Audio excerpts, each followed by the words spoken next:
Good afternoon, one and all. Welcome to Ipswich Town's training base here at Playford Road. I'm Paddy, Davitt, Norwich City correspondent for Archer Norfolk. Alongside me, my colleague Stuart Watson, Ipswich Town chief correspondent. Let's get straight into it, Stuart. We just finished speaking to Paul Lambert. What were your initial thoughts? Obviously, I know him from his from his Norwich days, but yeah, he definitely sounded like a man who really fancies it this Sunday at Carrow Road. Yeah, definitely. I think that was a man who had a lot more he wanted to say, but probably felt that he couldn't. I think he talked about keeping his cards close to his chest, and I know how I feel was that he used that phrase a few times quite vaguely, but no doubt about it. I think he's fired up for this one. So yeah, it'll be interesting to see what happens now on Sunday. I mean, you've obviously got to know him a bit now since he came in. Was that kind of the Paul Lambert you've seen up to this point, or did you see almost a gear change in his his approach? Yeah, I think that's fair to say. It's all been hyper positive and upbeat since he's arrived here. He's come to a club down on its luck at the bottom end of the table, and I think the feeling was both the fan base and the players needed someone to come in and breathe a bit of positivity into things post Paul Hurst. So that's been the mantra so far, but today you sort of start to see a bit of that Glaswegian fire back in him, which I think you probably saw more of than we have done so far. Purely from an Ipswich perspective, what could this result go into Norwich? I mean, we heard it from him, we heard it from Freddie Sears before Paul came into the room. They're playing this thing that this could be a little bit of history. First win in this fixture, getting on for 10 years. In the context of what Ipswich are trying to do this season and climb out of the hole they're in, could this be a massive momentum shifter, do you feel, if they were to get a result at Carrow Road? Yeah, it could be. And crikey, I don't think anyone's under any illusions that is a gigantic if when you just look at the league table. Who's the bigger pressure on here? That would be the question. For me, I can't see Ipswich Town getting out of the position that they're in, and I think a lot of fans are kind of accepting that that's the way it's going now. It would be one of the greatest escapes ever.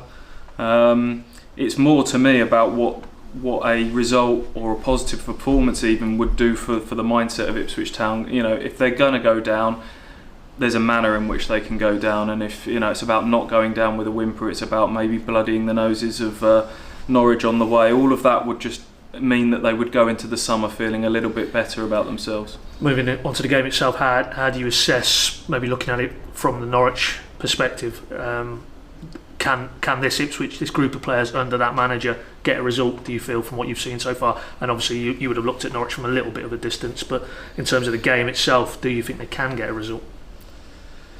I'm not optimistic, Paddy, I have to say. Can they get a result? Of course they can. It's football, anything can happen on any given day, but if I'm being honest, I think they've gone backwards a little bit in the last few weeks. I don't know if that coincides with the 7 January signings.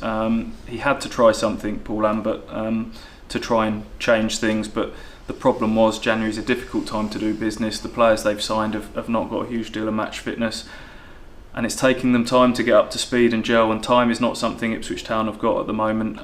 Last weekend's 1-0 home defeat to Sheffield Wednesday was pretty flat and uninspiring, I have to say, and coupled with your result up at Leeds last weekend, I think trepidation and fear are all sort of words that Ipswich Town fans are probably thinking, even if they're not verbalising it, will be sort of watching through the fingers, I would have thought, on Sunday. Yeah, I thought it was interesting for me, sat there listening to Freddie Sears and how he was continuously asked about what type of game and how do Ipswich make it a game, and you got a distinct sense, well, I think he said himself, you can't probably outplay Norwich in terms of a game of football, so it's going to have to be fighting, scrapping, trying to upset them. I mean, do you feel that we're in for one of those kind of you almost don't need the ball for long spells type of derbies? And that's a little bit at odds to what Lambert's just said, because I won't change my principles and we're going to go there and try and play, and almost like attack is the best form of defence. Is that a bit of a suicidal approach? Bottom playing top and trying to go toe to toe in a footballing sense.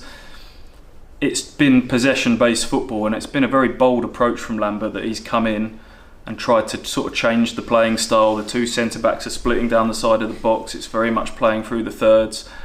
And there have been times where you've seen that grow, but it's nowhere near being the finished article yet. There's no real punch at the end of it. So it sounds like they're going to go to Carrow Road and try and go toe to toe. The problem is they haven't really got the players to change it up and turn it into a physical scrap. This is a million miles away from the Mick McCarthy sides that Norwich fans will remember from a few years ago. There's not a huge amount of physicality in that side. There's not a huge amount of experience in that side. So I don't know if they could suddenly switch it up and turn this into a Derby Day fight, to be honest. 2 final points.